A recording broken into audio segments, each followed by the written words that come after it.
Bonjour, je m'appelle Maude et bienvenue dans mon podcast qui a pour but de diffuser une dose de douceur pour rehausser ton bien-être intérieur.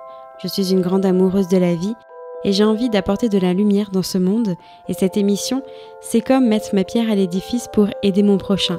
À mon micro, je vais avoir des personnes qui vont parler à cœur ouvert, te partager leur expérience, afin que toi aussi tu puisses t'en inspirer et t'autoriser par la suite à rebondir face à des situations qui peuvent être difficiles.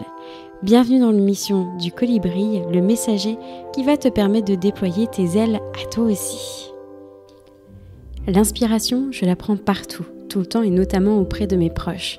Aujourd'hui, dans cet épisode, je vais échanger avec ma chère amie Julie, qui va nous conter son histoire en tant que jeune fille au pair à Houston, au Texas. Ce petit bout de femme absolument solaire va te transmettre, je pense, son goût du voyage et de l'aventure. Tu vas vivre cette histoire comme si tu y étais. Tu vas rire, c'est une certitude. Merci encore à toi Julie pour ce partage qui m'a donné le smile le restant de la journée et les jours surtout qui ont suivi. Alors maintenant, prends ton billet, installe-toi confortablement pour t'envoler avec nous vers ce voyage fantastique, riche en situations cocasses. Bonjour Julie. Bonjour Maude. Comment tu vas ? Ça va très bien et toi ? Oui, je vais très bien, merci. Ce dimanche matin, il fait beau à Poitiers, je sais pas toi, à Paris ? Alors, à Paris, il fait un temps magnifique.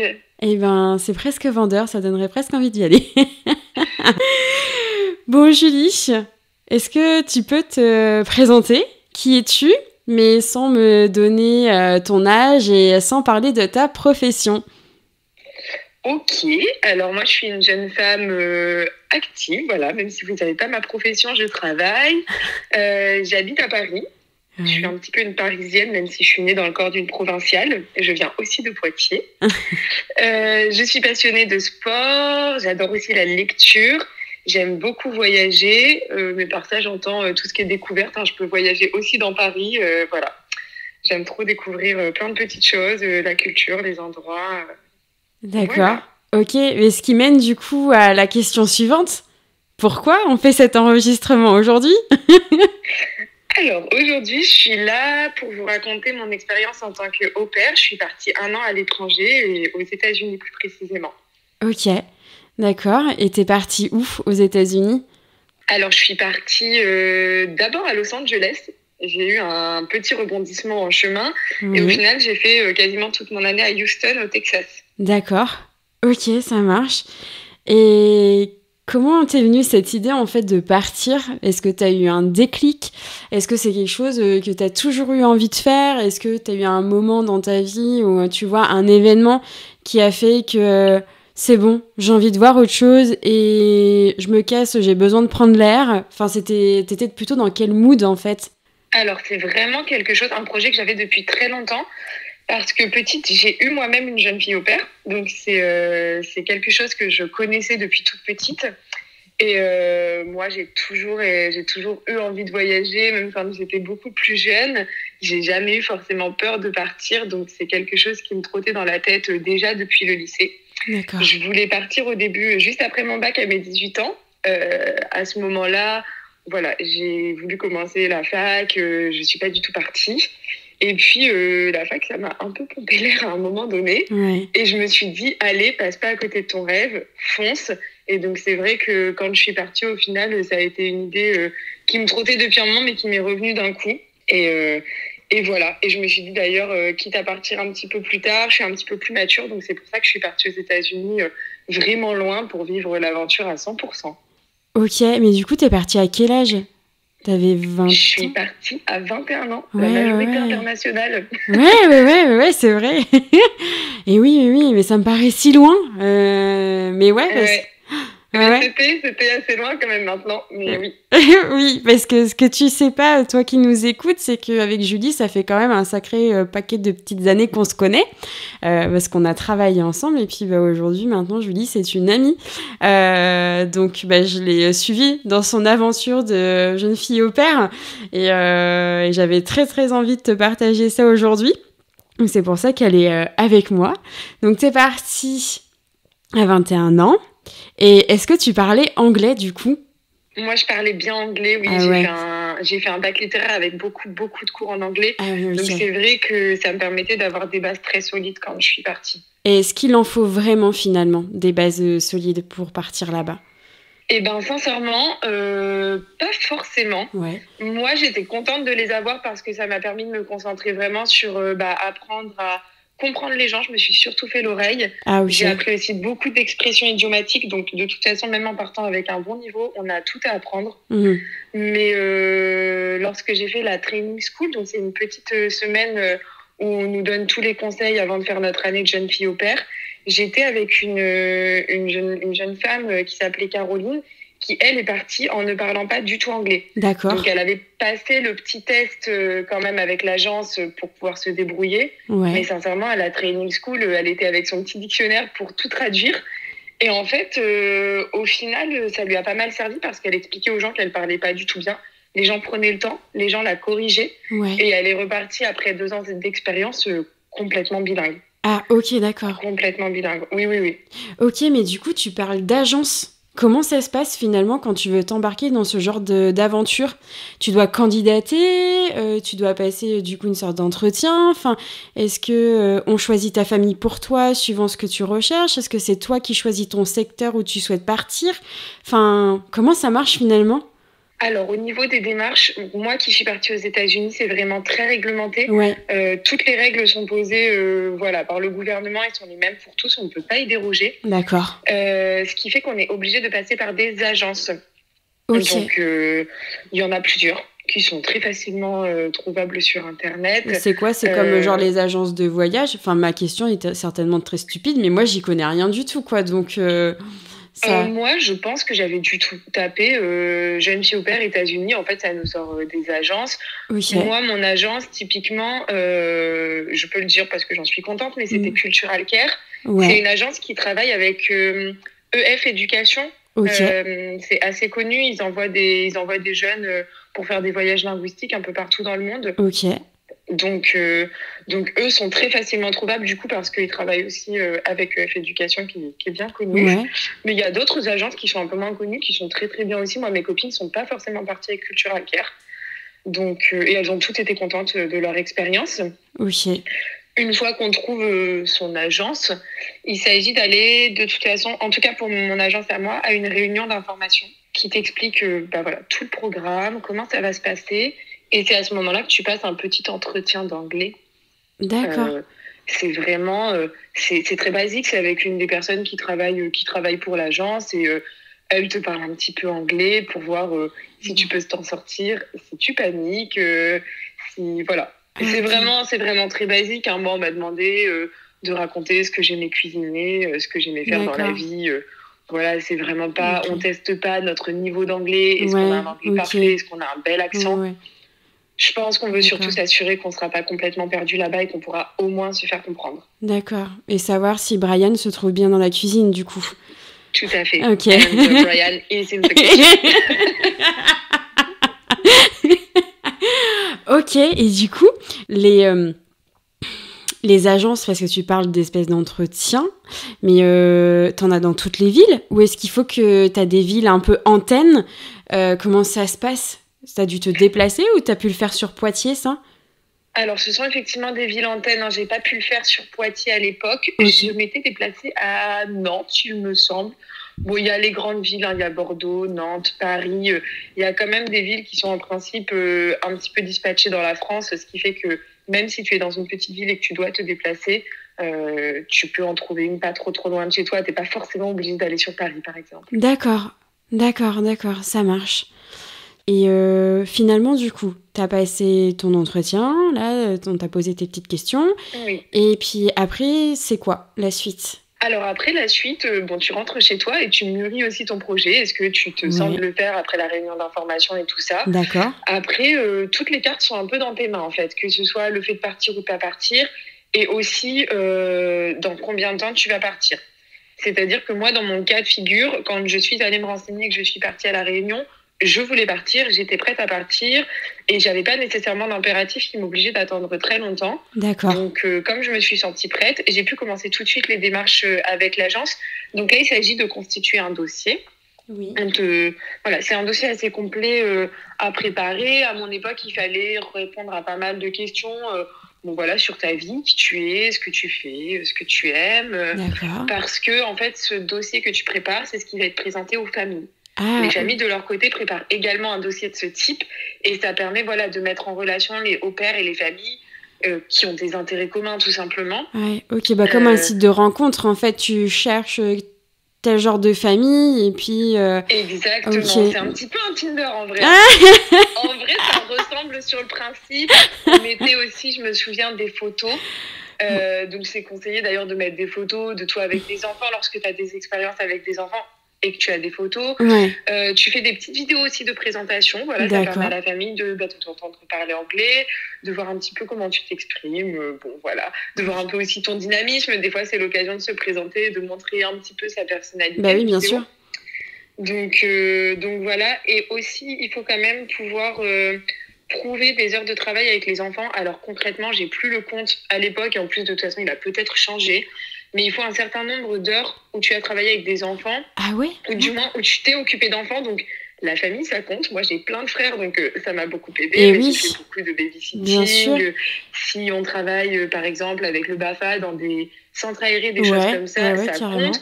Ou même, je pense à des gens qui entraînent des petits au sport. Moi, les garçons au pair que j'ai connus sont beaucoup des jeunes garçons qui entraînaient d'autres jeunes au sport et qui, du coup, voilà, avaient une appétence pour le sport. Les familles apprécient beaucoup les jeunes hommes au pair pour ça, par exemple, des sportifs. D'accord, ok. Ouais, mais c'est un peu aussi... ça fait partie de leur culture aussi aux États-Unis. Donc, D'accord. Mais comment tu justifies ça? À part le fait de dire j'ai une grande famille. Enfin, c'est ta parole, en fait. Enfin, tu peux pas... En vrai, c'est beaucoup ta parole, mais on te demande quand même des attestations. Moi, j'avais pu recontacter des familles chez qui j'avais fait du babysitting. Ah ouais, ok. Qui m'avaient fait des attestations. J'avais pu recontacter un centre aéré dans lequel j'avais travaillé, qui, pareil, m'avait fait une attestation. Donc, ah ouais, ce qui fait que du coup, l'agence peut se renseigner de savoir si t'as bien travaillé, parce que c'est facile sinon. Ouais, écoute, je vais voir ma voisine, dis que j'ai travaillé pour toi et que j'ai gardé tes enfants. Et puis finalement, l'agence, elle peut se renseigner un peu comme un travail, quoi, finalement. On peut appeler ton précédent job et puis en savoir un peu plus sur toi et savoir si ce que tu dis est vrai. Parce que finalement, le babysitting, la rémunération, à part éventuellement être réglé en CESU peut-être, les chèques emploi-service universels, ou... après, moi, quand je faisais du babysitting il y a 15 ans, moi, excusez-moi, mais c'était de l'argent de pocket, donc on me donnait un petit billet comme ça, donc va justifier que t'as une rémunération derrière, enfin, ouais. Ok. Ah, c'est quand même une grosse procédure, quoi. C'est vraiment très bien encadré. Ah ouais, je voyais pas ça du tout comme ça, en fait. Hein. Je sais pas comment je le voyais, mais pas comme ça.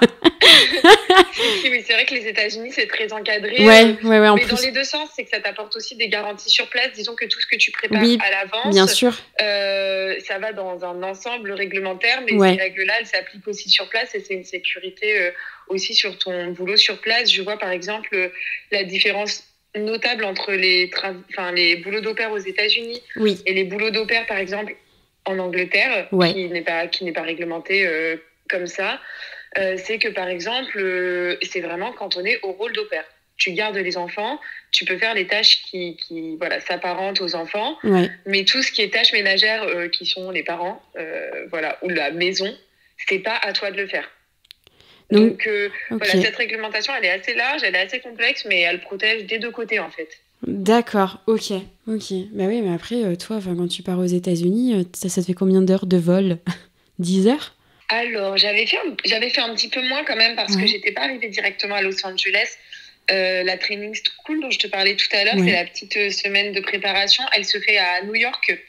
Donc, New York, moi, j'étais partie de Paris. Je sais plus combien d'heures c'était de vol, mais c'est beaucoup moins de 10 heures. Ah ouais, tu fais une petite semaine de formation. Ah oui, d'accord. Ah, c'est quand même ouf. D'accord. Ah ouais, non, je voyais pas ça du tout comme ça. Ok. Et donc, du coup, t'as fait tout ça, t'as monté ton dossier, ta famille aussi.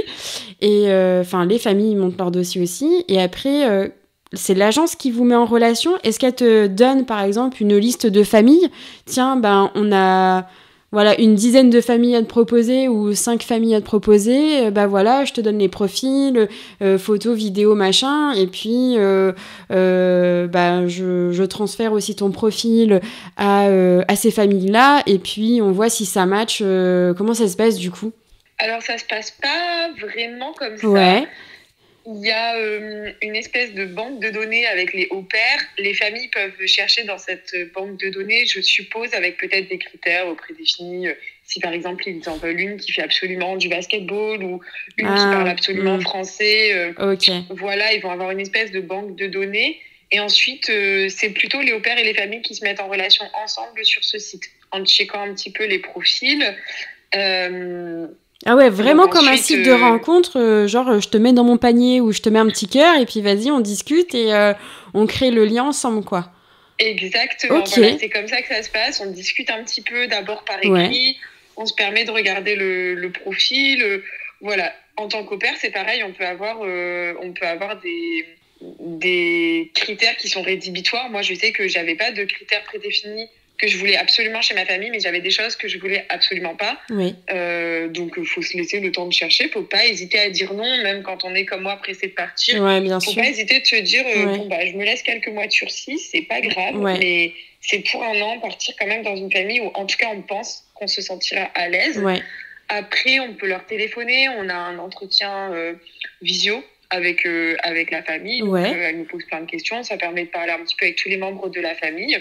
Et après, le choix, c'est quand même la famille qui le fait principalement. C'est la famille qui choisit son au-pair et l'au-pair qui accepte ou pas. D'accord. Et du coup, tu parlais de choses que tu ne voulais surtout pas. Qu'est-ce que tu ne voulais pas? Si tu veux en parler, hein, bien sûr. Hein, alors, tu te c'était souviens? des petites choses un peu toutes bêtes, entre guillemets, j'ai envie de te dire. Mais par exemple, il y a des familles qui parfois vivent avec les grands-parents. Ah. Et moi, typiquement, j'avais vu des familles, c'était des super familles, hein. J'aurais eu une vie de rêve, c'était des gens très, très riches, qui proposaient beaucoup de choses, mais il fallait travailler de concert avec la grand-mère qui gardait en même temps que toi les enfants. Voilà. Et ça, je m'étais dit, c'est impensable. C'est impensable. Jamais déjà, de la je suis vie. très indépendante, mais surtout, c'est pas question d'être surveillée, mais le gros problème de ça, c'est qu'il faut quand même se plier beaucoup à la grand-mère. Si à un moment donné, il y a le moindre malentendu ou juste qu'on n'est pas d'accord, ce sera toujours la grand-mère qui aura le dernier mot. Et ce sera toujours sa parole contre la mienne. C'est ça. Je ne m'attendais pas à ce que ça se passe mal, mais bon. Voilà, c'était quand même une grosse contrainte. Mais et l'éducation, c'est quand même quelque chose, quoi. Enfin, moi, je le vois aujourd'hui, tu vois, en tant que maman. C'est un gros sujet. On n'a pas tous la même manière d'éduquer nos enfants. Alors là, en plus, si tu devais travailler de pair avec la grand-mère, c'est ça. Déjà, le cliché de la grand-mère surinvestie dans la famille et qui, du coup, veut absolument faire comme elle le souhaite et ne laisse d'espace à personne. Voilà, c'était peut-être complètement cliché. Ouais, peut-être. Voilà, mais c'est sûr que vaut mieux éviter de prendre ce risque-là si tu as déjà cette appréhension. Non. Voilà, je préfère rester sur ma position et non. Ça, c'est non, c'est rédhibitoire. Ok. Après, j'avais pas d'autres. C'était un peu au cas par cas, mais des fois, voilà, je voyais des points comme celui-ci et je me disais, ah non, ça, c'est sûr. C'est pas possible, moi, ça fonctionnera pas avec moi, ou en tout cas, je le sens pas. Ah oui, ok. Ce qui est possible aussi. Et donc, voilà. Après, au niveau des vétos à se mettre, je pense que celui qu'il faut absolument pas se mettre, c'est la localisation. Et ça, on nous le conseille d'ailleurs beaucoup dans la procédure, en nous disant peut-être que vous avez très envie d'aller, je sais pas moi, à Los Angeles ou dans un endroit très typique qui fait très envie. Et en fait, vous forcez pas à aller dans cet endroit parce qu'après, les familles qu'on va nous proposer sont dans tous les États-Unis. Et il faut pas se dire oh non, celle-ci, elle est trop bien, mais je la veux pas parce que je veux absolument pas partir là-bas. On peut avoir de très belles surprises, même dans des coins plus reculés, même dans des villes plus petites. On peut avoir des belles surprises et la famille, ça compte quand même beaucoup. C'est important de s'y sentir bien. Ah bah, bien sûr, c'est ton cadre là-bas, c'est ton environnement, donc autant bien s'y sentir, quoi. C'est clair. Exactement. Et du coup, toi, la localisation, t'as laissé tomber. Tu faisais confiance et tu étais plutôt focus sur les familles, finalement. Exactement. Après, moi, je partais pas avec une envie de localisation en particulier. Je connaissais pas du tout les États-Unis.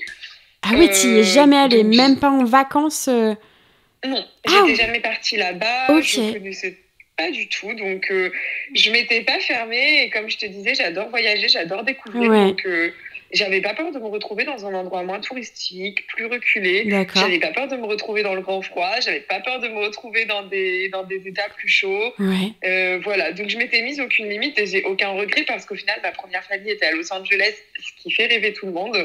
oui. Et je me suis retrouvée à Houston, dont j'avais pas entendu parler. C'est une grande ville, mais j'avais aucune idée sur comment était Ouais. Houston, ce que je pouvais trouver là-bas. Mm. Et j'ai vécu une aventure extraordinaire. Je suis à deux doigts d'avoir des trémolos dans la voix, mais en vrai, Houston, c'était incroyable comme ville. C'était Ouais, et génial. puis t'es resté en contact longtemps avec eux, même encore aujourd'hui, même si c'est de loin, t'es encore en lien avec cette famille-là après 7 ans, Oui, en 8 plus, ans, j'ai la Julie. chance d'avoir une famille qui poste beaucoup sur les réseaux Ouais, sociaux. Donc, c'est vrai que je vois grandir les enfants les à enfants, travers ouais. les photos. Ouais, Et ça ouais. fait drôle parce que, comme tu le disais tout à l'heure, ça fait un petit moment que je suis rentrée. Donc, ils ont bien changé. Bah Et oui. en fait, ça fait drôle. Ils étaient tout petits. Donc, c'est chouette. Ok, ok. Bon, c'est génial de garder ce lien-là, c'est trop bien. Et ouais, tu sais s'ils sont déjà venus en France? Non? Alors, la mère de ma famille d'accueil Ouais. a fait une partie de ses études en France. Alors, pas très très long, hein, je crois 6 mois, quelque chose comme ça, peut-être D'accord. un semestre.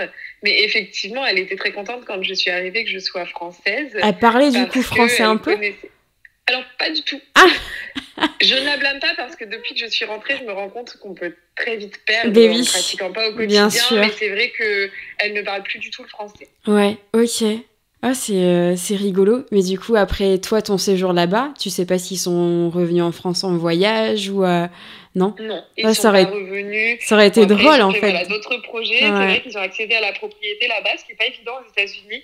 Donc, ils voyagent pas tellement, finalement. Ah ouais, d'accord. Donc, t'as fait ton entretien, mais du coup, tu disais que à la base, t'étais partie à Los Angeles. Oui, Mais que s'est-il passé? Comment... et c'est le drame. Mais ouais, pourquoi... Enfin, déjà, comment vous vous êtes choisis? Du coup, parce que finalement, si t'es partie là-bas, c'est que ça a certainement matché à un moment donné. Que tu t'es dit, bah vas-y, on y va go. Et puis, qu'est-ce qui a fait que ça a pas marché sur place? Et après, on en viendra à cette question après, mais du coup, comment ça se passe quand ça fonctionne pas avec une famille? Comment tu peux, à distance, du coup, repartir sur une autre? Et comment ne pas vexer ta famille que tu t'en vas? Enfin, toutes ces questions. Alors, ça a matché à un moment donné. Ouais, Aujourd'hui, avec le recul, je ne saurais plus te dire pourquoi j'ai choisi cette famille, parce ok. que j'en ai pas gardé de souvenir. Mais ça a matché à un moment donné, c'est certain. Ils étaient de toute façon très gentils. Voilà, ils étaient gentils. J'ai pas à dire quoi que ce soit là-dessus. Mais ils ont vécu un drame à l'échelle de leur famille qui m'a impactée dans mon boulot d'au pair. Ok. Moi, je suis partie là-bas. Quand je l'ai choisie, elle était enceinte, la maman. Ouais, Ils avaient déjà 2 enfants.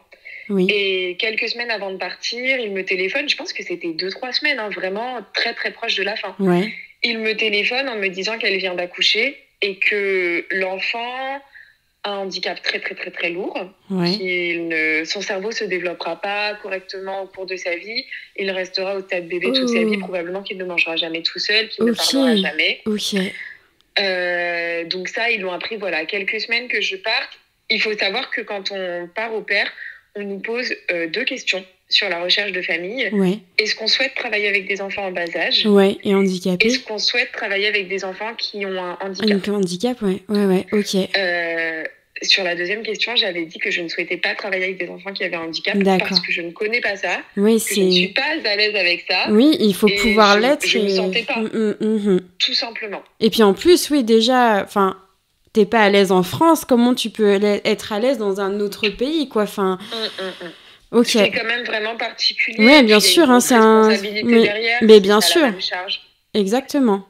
Ouais, ouais. Tu pars, t'es un peu moins léger si t'es pas à l'aise avec ce sujet-là, quoi.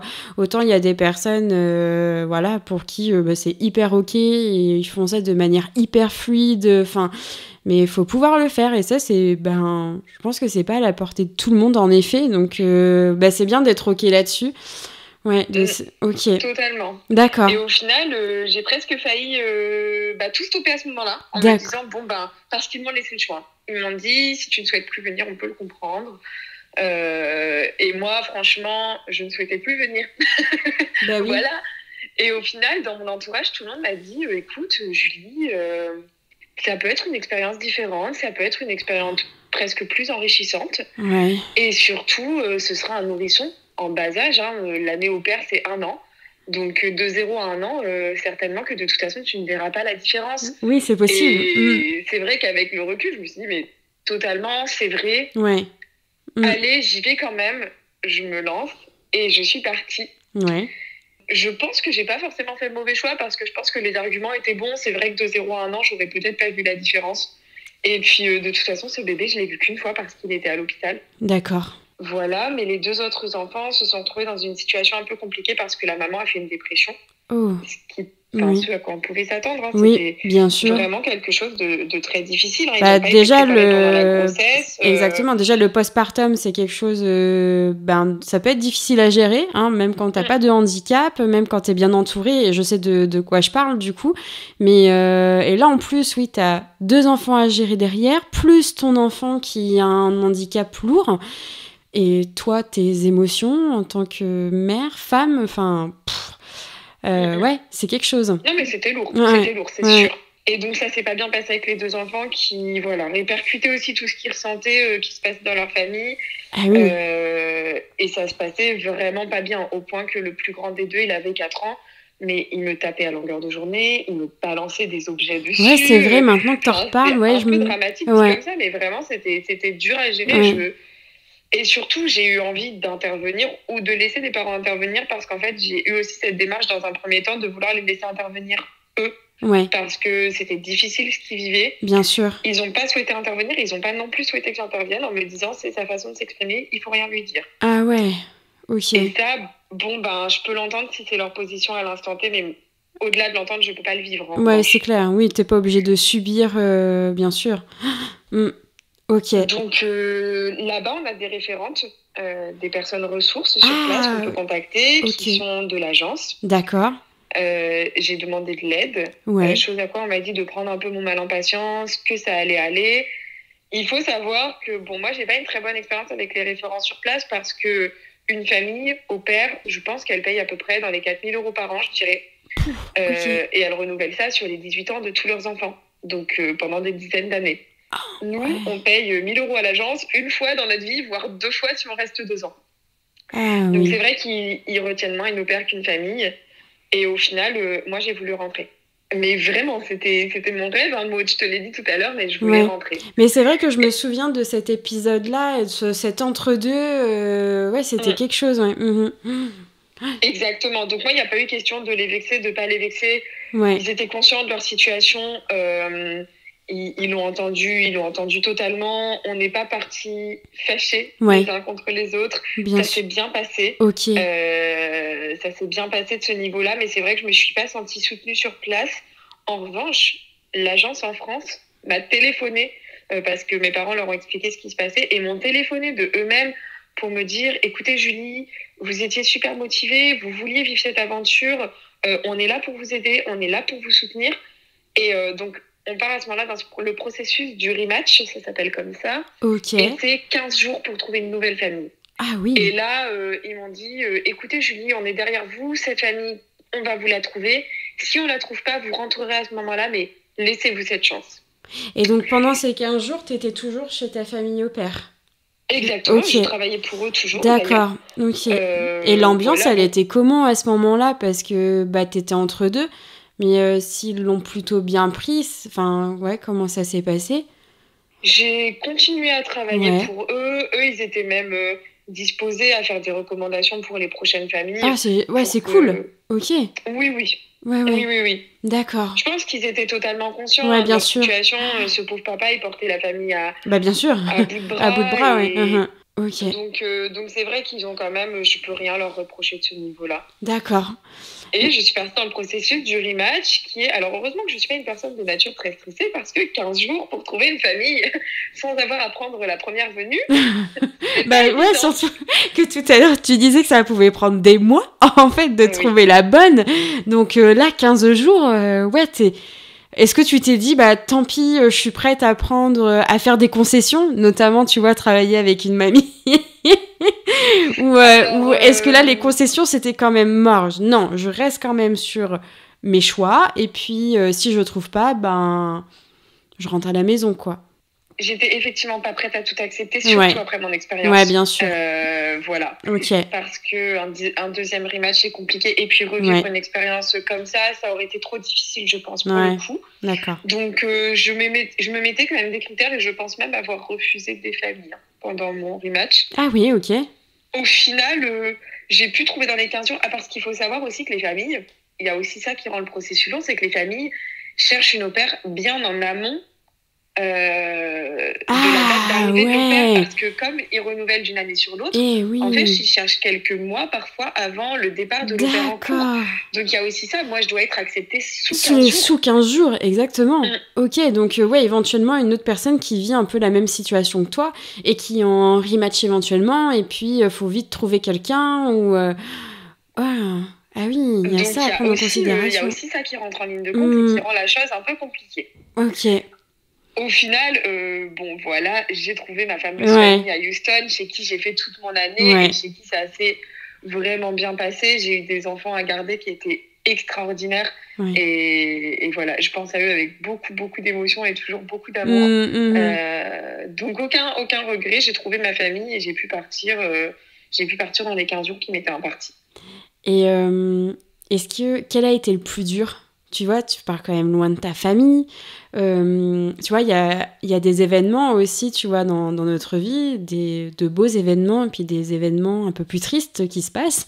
Est-ce que tu n'avais pas peur de ça, de louper des choses, tu vois, parce que prendre un billet retour pour revenir à la maison et puis, tu vois, par exemple, un décès.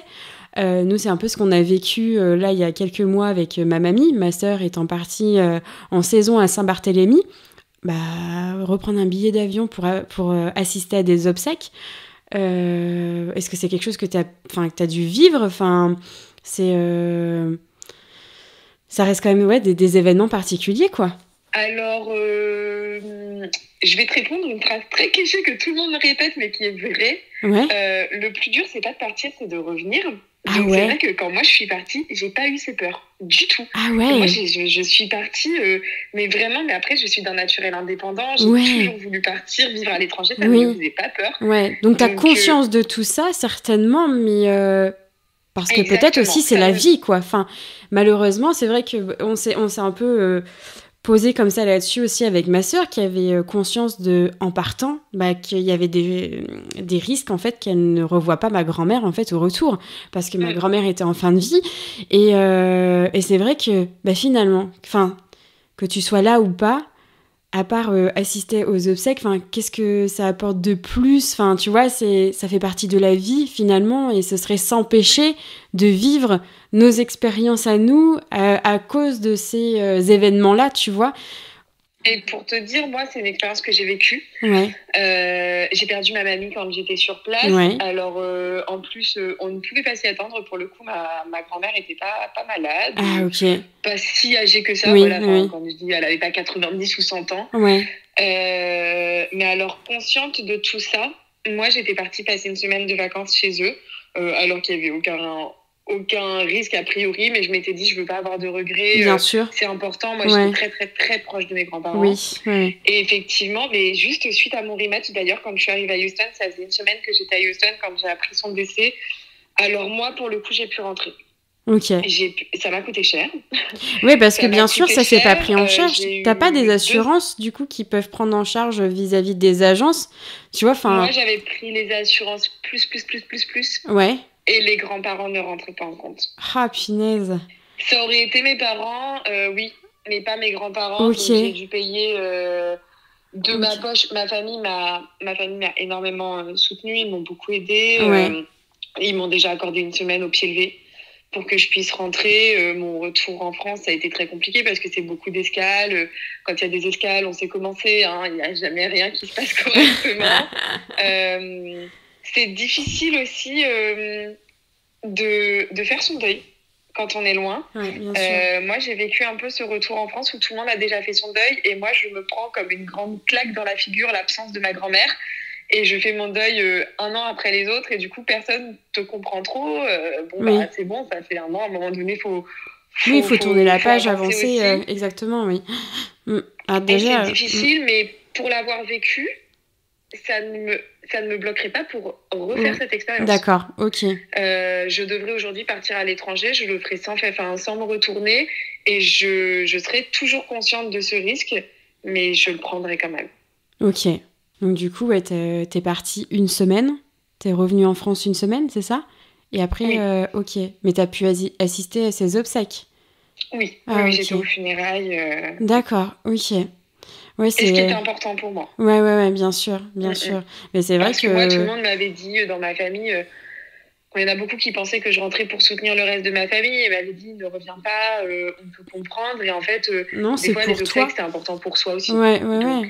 Si toi, t'avais besoin dans ce processus de deuil de revenir, libre à toi, en fait. C'est pareil, il faut aussi l'aspect financier qui faut que ça puisse suivre, quoi. Là, aujourd'hui, tu vois, on a découvert ça cette année, l'année dernière plutôt, que les obsèques, ça peut se faire aussi en visio. Depuis le Covid, je savais pas. Et en fait, tu vois, du coup, ma sœur a pu assister aux obsèques de ma grand-mère, tu vois, en visio. D'accord. Ouais. Elle a pu même être dans la chambre funéraire en visio, tu vois, pour parler à ma grand-mère seule. Alors, je sais plus si la personne qui organisait ça, tu vois, était là, tu vois, pour tenir le téléphone. Oui. Mais c'est tout simple, hein, ça se passe sur WhatsApp et puis on te fait part des différentes étapes, tu vois. Même la mise en bière, je crois que... donc la mise en bière, c'est quand on referme le cercueil. Je crois que ma sœur y a assisté, tu vois. Et ça paraît quand même un peu, pas loufoque, mais c'est bizarre quand même d'assister à des obsèques à distance. Mais je trouve que c'est vrai que dans le processus du deuil, quand t'as des personnes qui peuvent vraiment pas venir, parce que là, pour le coup, c'est vrai qu'un billet d'avion, là, ils étaient 2 à revenir éventuellement. Je crois que c'était de l'ordre de 3 000 € l'aller-retour, quoi. Ça reste quand même un sacré budget. Et puis en plus, ils sont salariés dans un grand hôtel sur Saint-Barthélemy, donc faut pouvoir aussi quitter son job. Et puis toi, t'as eu cette chance, entre guillemets, que ta famille t'ait donné en fait cette disponibilité-là, parce que si t'avais dit non. Ah, mais c'est clair. Mais je l'ai vraiment vécu comme je l'ai considéré comme une chance à ce moment-là. C'est génial, parce que t'es tombée sur des humains, tu vois. Ils sont partis travailler avec les enfants, hein. Ah ouais. J'étais pas là, donc c'est dire à quel point effectivement j'ai reçu ça comme une réelle chance. Ouais. Ils se sont pliés en 4 pour que je puisse rentrer auprès des miens. Et du coup, c'est vrai que quand tu reviens comme ça dans... t'as quand même une sacrée reconnaissance, une immense gratitude, et tu sais que moi, je me dirais... je fais partie de la famille, quoi. Ils ont fait ça pour moi, c'est génial. Merci. En fait, t'es considéré du coup comme un membre à part entière, quoi. Ouais. Non, c'était très humain et effectivement, j'ai eu beaucoup de gratitude et j'en ai toujours. Hein. De toute façon, c'est une famille qui a fait beaucoup de choses pour moi, donc. Ok. Donc du coup, t'as passé toute ton année là-bas. Du coup, tu t'es éclatée. Totalement. Ouais. Est-ce que t'as quand même un souvenir, tu vois, souvent il nous arrive des choses dans la vie où sur le tas c'est une situation hyper compliquée à gérer, et puis quelques mois ou années plus tard t'en rigoles, tu te dis non mais cette situation-là. Est-ce que en plus aux États-Unis, tu vois, moi il y a un truc qui me fait peur quand je pars à l'étranger, j'ai peur de faire une bêtise, et tu vois, et qu'on m'embarque. Alors que je suis pas une personne méchante, mais tu vois, j'ai peur de faire quelque chose de mal sans que ça soit quelque chose de conscient, hein, parce que je suis pas une personne mal intentionnée. Mais et qu'on me dise mais non Maud c'est pas bien tu vois. Est-ce qu'il y a une situation comme ça où tu t'es dit oh, mais comment je vais faire pour me sortir de là-dedans, et puis je suis quand même à l'autre bout de l'Atlantique, comment enfin voilà, est-ce que tu as eu une situation cocasse comme ça et dont tu en rigoles aujourd'hui, bien entendu, tu vois? Je tiens à dire que Maud, elle vous a vendu la mèche, elle me connaît, du coup là elle me tend un piège. La question est très orientée. Je vais vous raconter cette anecdote. Mais non, mais parce que je t'assure Julie que moi c'est ma crainte quand je pars dans un autre pays. Bon, j'ai pas fait de grands voyages, mais tu vois, je suis partie au Maroc, je suis partie en Irlande et en Angleterre, mais c'est vrai que j'ai toujours ce truc de si je fais mal, est-ce qu'on va me tomber dessus, tu vois? Enfin, il y a des choses que tu peux ignorer sur un pays. Même toi, déjà en France, il y a peut-être des choses qu'on peut ignorer, puis on te dit ah bah non, t'as pas le droit de faire ça comme ça. Et bah là, dans un autre pays, bah c'est quelque chose quoi. Mais ouais, moi je pense savoir de quelle histoire tu vas peut-être partager. Et c'est vrai qu'avec du recul, mais enfin moi j'en rigole quoi de cette situation. Et c'est toi quoi. Enfin. J'en rigole aussi parce que effectivement je me suis fait embarquer. Bon, c'est une histoire vraiment de ouf. J'étais partie avec les enfants au zoo de Houston. Donc moi, ma famille d'accueil nous avait pris une carte à l'année. Je pouvais y aller quand je voulais avec les enfants. Ok. Et je me suis levée un matin, mais alors d'une humeur extraordinaire, trop contente. Je prépare un pique-nique pour les enfants, puis pour moi. Et je me dis, allez, on va passer toute la journée au zoo, ça va être génial. Ok. Je suis trop contente. J'embarque mes 2 petits poussins sous le bras, on part au zoo. Et la petite fille me fait une crise au zoo. Elle se met à hurler dans tous les sens. Je veux rentrer à la maison, je veux rentrer à la maison. Qu'à cela ne tienne, je peux revenir tous les jours. Rentrons à la maison, tu me colles la honte. Ok. Donc, on s'en va du zoo. Il était à peu près 10h du matin, du coup, quand on repart du zoo, très très tôt. Sauf que Houston, c'est donc dans le golfe du Mexique, le Texas, il fait très chaud. Donc, à 10h du matin, dans une voiture, il fait extrêmement chaud. Je mets rapidement les enfants dans la voiture. La petite fille joue avec les clés. Je lui prends des mains pour les mettre dans la portière et finir d'attacher le petit garçon. Je ferme la portière. Je contourne la voiture pour aller attacher la petite fille. Et je ne peux plus ouvrir les portières parce que la voiture est verrouillée. Donc là, branle-bas de combat, je me dis, il fait au moins 90 degrés dans la voiture. J'exagère. Et j'ai en fait tout de suite demandé de l'aide à des gens parce que je me sentais pas, j'allais pas casser des vitres toute seule, j'avais rien pour casser des vitres. Ouais. Je ne voyais pas d'autre solution pour ouvrir cette voiture, donc j'ai dit à des gens, s'il vous plaît, venez m'aider, il faut qu'on ouvre la voiture. Et au final, les premières personnes m'ont aidé, puis le deuxième groupe de personnes a fait le 911. Et donc, les camions de police sont arrivés, les camions de pompiers sont arrivés, un camion du SAMU est arrivé. Et donc ça, le 911, c'est genre le 17 en France? Ouais, c'est le numéro d'appel d'urgence général. Ok. Donc, je me retrouve dans cette situation-là. D'ailleurs, je suis intimement convaincue qu'à un moment donné, une vidéo a tourné sur les internets d'une jeune fille au père française qui se fait arrêter. C'est sûr, il y avait des gens partout autour qui filmaient. Je pense que je ne l'ai jamais vue, mais qu'elle a existé à un moment donné. Avec les rubalises autour, périmètre bouclé, genre NCIS. Vraiment, c'était à l'américaine, quoi. Mais non. Donc, ils ont cru, en fait, voilà, le quiproquo, ils ont cru que j'avais volontairement enfermé dans la voiture. C'est l'époque un peu où ça tournait beaucoup sur les médias. Il y avait des personnes qui enfermaient les enfants dans les voitures. Ah oui, c'était la tendance. C'était pris très au sérieux. Ok. Et donc là, ils ont cassé les vitres. Et direct, menottes. Donc, ils m'ont enlevé mon sac à dos, clé de bras, menottes dans le dos. Mais non. Ils m'ont enfermée dans la voiture de police. Oh là là. Donc, moi, en plus, je réclamais qu'on m'explique ce qui se passait. Bien Est-ce sûr. que les enfants allaient bien et pourquoi on m'arrêtait. On ne me répondait pas. Ah, d'accord.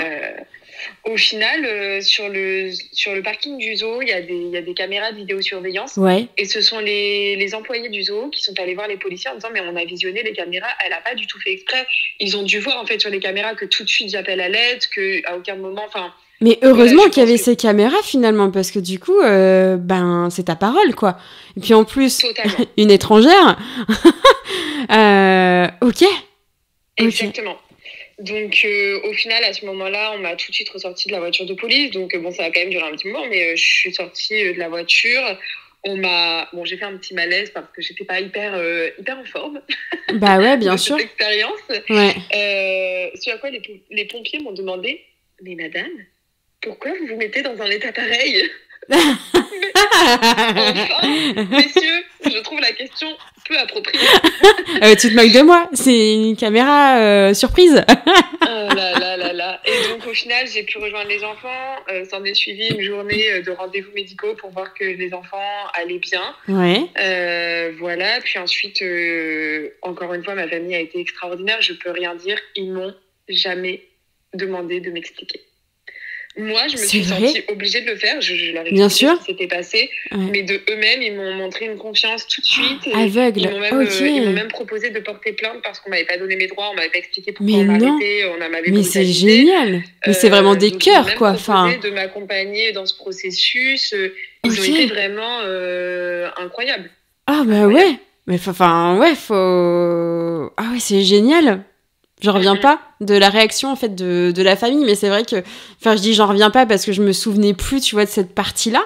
Ça fait quand même un paquet d'années que tu nous as raconté ça, donc c'est vrai que là le fait que tu en reparles à nouveau, je suis à moitié surprise, mais enfin oui, quel parent, entre guillemets, ne demande pas des comptes comme ça quand il y a une situation comme ça qui se passe, quoi. Enfin, ouais, ils avaient en effet une confiance aveugle en toi, quoi. Enfin, bah ouais, c'est confiance fois 8000, quoi.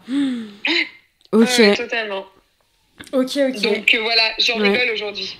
Quel est ton meilleur souvenir ? Alors, c'est difficile à dire, j'en ai vraiment 10 000.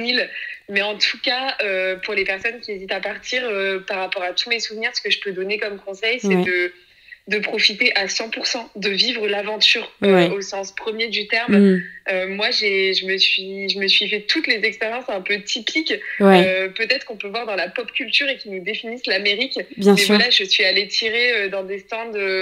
où on a les battes de baseball et les balles, elles sortent avec un espèce de lanceur automatique. Ouais. J'ai fait ça. Je suis allée tirer avec une arme à feu. Ouais, c'est ce que j'allais te demander. Ouais, ok. Je l'ai fait. J'ai conduit un maxi-truck, les gros camions à l'américaine, là, au Texas. J'en ai conduit un où il fallait que je monte 2 marches avant d'arriver jusque dans la cabine, tellement il était immense. Mais qui dit Texas dit cow-boy. T'as fait du rodéo ? Exactement. J'ai vécu le plus grand rodéo du monde. C'est vrai ? Non. Oui. Ah ouais ? Tout à fait. Ouais. Donc voilà, je suis allée voir un match de la NFL, le football américain. Ouais. J'ai vu des artistes, j'ai vu moult artistes américains, Jason Derulo, Pitbull, Shawn Mendes, j'en ai vu plein, j'en ai vu une dizaine lors d'un événement qu'il y avait à Houston. J'ai fait quoi d'autre ? J'ai fait du roller dance aussi, voilà, l'espèce de piste de roller, comme les patinoires, mais avec des rollers. Ok. Voilà, donc en fait, je dirais qu'il faut vraiment se lancer dans tous les trucs un peu typiques et c'est l'occasion ou jamais de le faire. C'est vraiment que des bons souvenirs. On a rigolé à chaque fois avec mes amis. Oui, parce que du coup... Oui, vas-y, termine. Pardon, ça me fait penser à une autre question. Mais vas-y, termine, pardon. Rencontrer du monde, c'est hyper important. Moi, je veux dire, j'ai rencontré des gens d'Arabie Saoudite, du Nicaragua, j'ai rencontré des Français, j'ai rencontré des Américains. Je me suis vraiment trop amusée, je suis beaucoup sortie. Oui. Et aussi, moi, je ne l'ai pas fait à titre personnel parce que je n'avais pas de rêve de ce type. Mais je pense que dès qu'on a un rêve, par exemple sauter en parachute ou des choses comme ça, faut le faire là-bas. Ouais. Enfin, c'est un truc qu'on peut faire en France, mais autant profiter d'être à fond dans l'aventure et le faire sur place. Bah oui, bien sûr. Bien sûr. Oh, génial. Mais de toute façon, oui, t'es comme ça. De toute façon, t'aimes l'aventure, partir découvrir. Donc, quand on te connaît, c'est complètement à ton image. Donc, je suis pas du tout surprise de tout ce que tu me dis là. Mais quand tu parles d'amis, mais quand tu pars là-bas, tu connais personne. Comment tu peux tisser des liens ? Est-ce que tu as tissé des liens avec d'autres filles au pair ? Oui. D'autres garçons au pair aussi ? Déjà, sur la semaine à New York, j'ai tissé des liens avec Caroline, dont je vous parlais au début. Elle, voilà, elle n'est pas du tout partie dans le même état que moi, mais on a gardé contact via les réseaux sociaux. C'est une fille super chouette et donc je l'avais rencontrée, elle. Puis toutes les au pairs françaises, c'est vrai qu'on s'était rencontrées à la training school. Ouais. Mais après, on était toutes parties dans des états différents. D'accord. Après, sur place, mon petit groupe d'amis s'est beaucoup constitué de petite expérience par petite expérience. Ok. Ça a démarré justement quand j'ai perdu ma grand-mère. C'est vrai que même si je parlais bien l'anglais, j'avais envie de parler français. J'avais envie de parler de ce qui m'arrivait avec Bien des gens sûr. en français. Ouais. Et donc, souvent, quand on part dans des pays où il y a beaucoup d'expats, comme les États-Unis, le Canada, l'Australie, en fait, il y a des groupes sur les réseaux. À l'époque, c'était beaucoup Facebook. Oui, Il y bien avait sûr. des groupes French people in Houston. Donc, j'ai rencontré une Française qui était au pair comme ça, Ouais. qui elle-même connaissait déjà des gens sur place parce qu'elle était là depuis un moment. Donc, elle m'a fait rencontrer tout son groupe d'amis. Et puis ensuite, petit à petit, on a intégré d'autres au pairs françaises qui arrivaient. Et donc voilà, mais c'est super important, hein, cette jeune fille-là, Ludivine, elle sortait avec un jeune latino sur place et en fait ils ont construit leur vie là-bas. D'accord. Aujourd'hui elle est restée, elle a un enfant, ils sont mariés, ils habitent toujours à Houston. Ok. Voilà. Ah, c'est Moi j'ai drôle. 2 de mes copines au pair, Stérène et Solène. J'espère qu'elles écouteront mon podcast d'ailleurs. Ah. Mais elles sont de très très très bonnes amies à moi aujourd'hui. On est toujours en contact, on se voit dès qu'on peut. Solène, elle s'est mariée, j'étais à son enterrement de vie de jeune fille, on était invités à son mariage. Voilà, c'est de vraies amitiés qui se sont créées avec ces 2 jeunes filles. Mais on a aussi rencontré des gens en boîte de nuit. Voilà, en sortant en boîte de nuit, on a fait des rencontres. Et d'ailleurs, j'ai vécu aussi une expérience typiquement américaine à ce moment-là. En sortant, un jour, on est parti, on s'est fait engrainer par des mecs avec Solène dans un enterrement de vie de garçon. Ils ont vu qu'on était françaises. Mais Et ils non. nous ont dit, mais venez. Donc, on a fait tout le tour de Houston dans un limobus avec des bars de pole dance, alcool à volonté. Ils C'est nous ont pas posé des vrai. gens dans tous les bars. Et on s'est retrouvés à la toute fin de la soirée, Maud, dans un bar de striptease. Ah, bah c'était évident, Julie. Pour Donc un voilà, enterrement de j'ai vie de reçu, garçon, moi-même c'est un une peu dance. cliché. Donc, expérience incroyable. Mais non, ok, trop drôle. Ce podcast est interdit au moins de 18 ans. Ouais, c'est un peu ça, on parle d'alcool et de striptease. Là, c'est bon, là, je suis bannie des plateformes. Merci d'avoir ruiné mon projet. Donc, autre conseil, partez à 21 ans ou faites une fausse ID card. Mon Dieu, ça suffit. Faites la terre. Ah bah, merci pour tous ces partages. Pas de regret, du coup, d'être partie, j'imagine. Aucun regret. Ouais. Le plus difficile, c'est que je devais rester une 2e année et que j'ai pas pu. Donc, c'est vrai que sur le moment, ça a été un petit peu un coup dur pour des formalités purement administratives. Hein, donc, voilà. D'accord. Mais en fait, moi, je fais partie de ces gens qui pensent que rien n'arrive par hasard dans la vie. Donc, ça m'a permis de finir mes études, de rencontrer mon chéri, d'avoir le boulot que j'ai aujourd'hui. Et ma vie aujourd'hui, elle me plaît. Donc, avec le recul, j'ai pas de regrets, même si c'était un peu difficile. Ouais, bien sûr. Ouais, c'est vrai que j'ai l'impression que ce voyage, pour t'avoir connu avant ce voyage, ça a été le déclic en fait de plein de choses qui se sont enclenchées. C'est vrai que je me souviens de ce down quand fallait que tu partes et quand t'as décidé de partir, t'étais plus du tout dans tes études. Dans mes souvenirs, je crois que t'avais plus du tout envie, tu savais même plus quoi faire, je crois. Oui. Et complètement perdu. Et c'est vrai que c'est ce truc qui t'a redonné goût. Et du coup, t'es retournée à la fac parce que t'es partie en fac de droit. Et parce qu'aujourd'hui, Julie, quel est ton métier ? Je suis juriste, je travaille comme greffière des services judiciaires. Voilà. Donc j'ai repris la fac de droit. Voilà. Et donc, c'est vrai que moi, j'ai découvert... Enfin, il y avait une Julie avant et une Julie après. Et pour avoir connu les deux, mais rien à voir, quoi. Rien à voir. C'est vraiment... T'as complètement raison. Ouais. Ah, mais franchement, oui. Hein. Et j'ai l'impression que tout s'est décanté, tu vois, un peu à ton retour où... T'as repris tes études et puis t'es retourné travailler avec moi, mais dans notre entreprise. Et puis après tout s'est enchaîné. C'était parti à Bordeaux, continuer. Et puis après ton rêve, c'était de partir à Paris. Et t'es à Paris et trop bien. Pour moi, génial quoi. Vraiment, c'était, je pense, le truc qu'il fallait que tu vives pour que tout se décante, quoi. Enfin, je sais pas, un peu un gros virage à prendre et zou, on repart, c'est parti, quoi. Ouais. Exactement. Et je pense que c'est pour ça, s'il y en a qui veulent se lancer, alors moi, j'ai jamais eu peur de partir, mais je pense que si certaines personnes ont un peu la peur de se lancer, faut pas l'écouter. Enfin, sincèrement, autant je suis la team à dire aux gens de s'écouter, mais cette peur-là, il faut mettre un petit mouchoir dessus parce que déjà, rien n'est figé. On peut toujours rentrer. Bien sûr. Même quand ça se passe bien. Si juste on a envie de rentrer, on peut le dire à tout moment et mettre fin au programme. Et ça, il faut le savoir. Donc, il faut oser se lancer.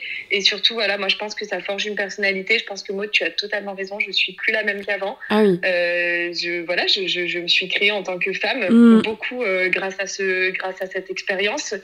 Donc, en fait, il faut y aller, il faut se lancer et c'est vraiment une chouette expérience à vivre, en tout cas pour tous ceux qui ont envie de le vivre.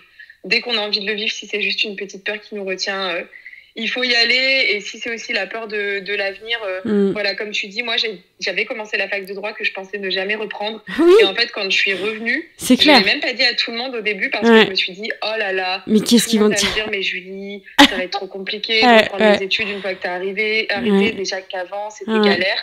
Ouais. Et en fait, pas du tout. Non, j'étais prête en fait. J'étais prête. Presque c'est devenu easy, t'as vu, je parle un peu anglais, mais franchement, finger in the nose, quoi. Enfin, moi, d'un œil extérieur, c'est comme ça, je l'ai senti, quoi. Et genre, rien ne peut m'arrêter. Et on y va, j'entreprends. Et si ça marche, c'est ok, parce que bon, quand même, hein, elle a quand même vécu certaines péripéties dans ses études, notamment quand elle est arrivée à Bordeaux. Enfin, mais, enfin, tu t'es dit, mais je le fais quand même. Enfin, j'y vais. Et quoi qu'il arrive, ben, je suis sûre que je trouverai une solution. Et t'as toujours eu ce truc, du coup, d'être débrouillarde. Alors, je sais pas si tu l'avais avant de partir aux États-Unis ou si c'est un peu les États-Unis, pas qui t'ont forgé, mais qui, bah, c'est vrai que. Ouais, peut-être que t'as eu ce truc qui s'est développé là-bas et que du coup, ben, vas-y, maintenant, ça fait partie vraiment de mes capacités validées et puis on y va, quoi.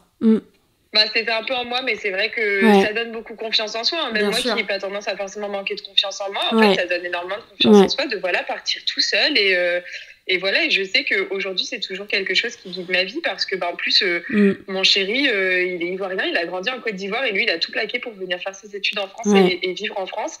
Et en fait, du coup, il est sur le même dynamisme que moi et c'est vrai que c'est quelque chose qui guide toujours notre quotidien aujourd'hui et notre vie, Bien sûr.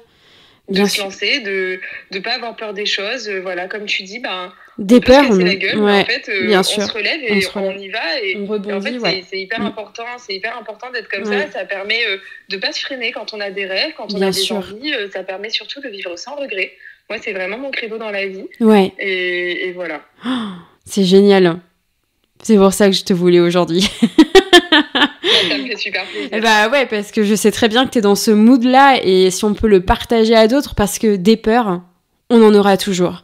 C'est humain d'avoir peur, mais alors après, il faut pas être inconscient non plus, mais il faut y aller, quoi. Faut y aller et si c'est une envie viscérale de monter un projet, au-delà de partir en tant que fille au père ou garçon au père, mais s'il y a d'autres choses dans la vie que vous avez envie de mettre en place, mais il faut le faire, quoi. Enfin, et puis exactement. Si ça fonctionne pas, eh ben au moins t'auras essayé, quoi. Enfin, voilà. Et puis si ça se trouve, ça va te permettre de pouvoir rebondir sur autre chose, un projet encore plus waouh, on n'en sait rien. Enfin. Donc, c'est ce que je me dis toujours, je me dis, il faut vivre sans regret et exactement. Puis rien n'est figé. Quand on a peur, c'est rare, hein, les situations où on peut pas rétro-pédaler. Ouais. C'est formidable. J'ai été vraiment, mais franchement, j'ai été hyper ravie de repartager ces moments avec toi. Tu sais, Julie, j'ai l'impression de nous revoir.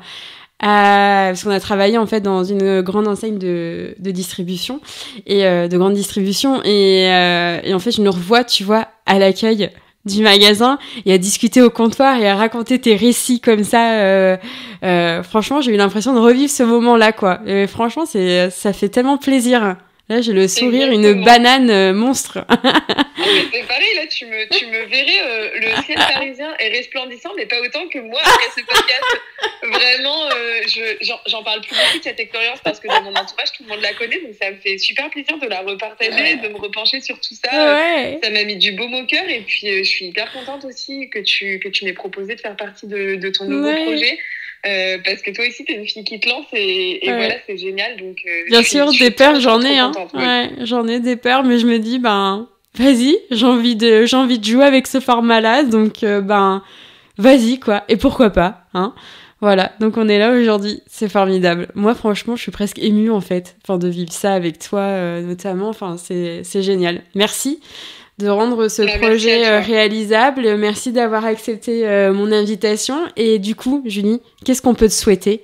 Eh bien, sincèrement, je suis allée au bout de mes rêves individuels. Alors, je ne dis pas que j'ai plus de rêves, mais je suis allée au bout de mes grands rêves individuels que j'avais depuis toujours. Ouais. Aujourd'hui, ma vie, elle me plaît énormément telle qu'elle est. Donc, je pense que tout ce qu'on peut me continuer, c'est que ça dure. Hein. Bien sûr. Ok, formidable. On va rester là-dessus, du coup. Je te remercie infiniment, Julie, d'avoir accepté mon invitation, même si c'était à distance. Franchement, c'est quand même génial de faire des podcasts à distance. Voilà, j'ai trouvé ça vraiment très chouette quand même. Et au plaisir de te revoir quand même si on se voit pas beaucoup. Mais le contact est toujours là et ça fait très plaisir de t'avoir, moi franchement, de t'avoir dans ma vie. J'en suis vraiment... très reconnaissante en fait de partager notamment ce moment avec toi et merci du fond du cœur en tout cas, voilà. Maud, merci beaucoup à toi vraiment pour tous tes mots et puis pour cette invitation et merci encore. Avec plaisir, on se dit à bientôt, passe un bon dimanche, profite bien de cette journée ensoleillée, petit soleil et puis on se dit à très vite pour de nouvelles aventures. Yes, à très très vite. Au revoir Julie. Salut Maud, au revoir à tous. Je te remercie pour ton écoute et surtout si l'émission du Colibri te plaît, t'a inspiré ou que tu penses que ça pourrait aider une personne que tu connais, je t'invite à le diffuser autour de toi et surtout, si toi aussi tu veux mettre ta pierre à l'édifice, mettre de la lumière dans la vie des personnes qui nous écoutent, tu peux m'envoyer un mail à lecolibri@outlook.com. Tu peux me retrouver sur Instagram avec le compte Maud Pacotte ou le.colibri. Je suis très heureuse d'avoir croisé ton chemin aujourd'hui, d'avoir pu partager avec toi cette parenthèse et te souhaite une merveilleuse journée et à très vite pour un prochain épisode.